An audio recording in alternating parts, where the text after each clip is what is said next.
Video is for Hobbyking. It's one of your guys' Bluebird servos I purchased from you guys. It's the 621 MG high torque servo. It's currently not working anymore. I just wanted to show that everything's working. I got my car on. I have the servo in here. It's a Futaba BLS 451, and just to show you guys that everything is working.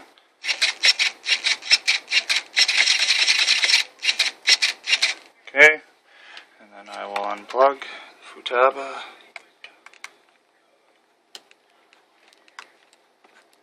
Sorry, it's so tight. And then I'll plug in the Bluebird. I had it in this two-wheel drive Dex 210 here, and yeah, it's no longer working. There's nothing.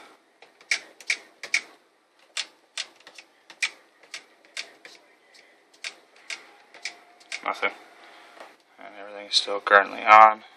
And we'll unplug this, plug back in the Futaba, just to show that everything's working. Okay, so tell me what you can do for a refund, or maybe send out a new one for me, as I really did like this servo. Thank you.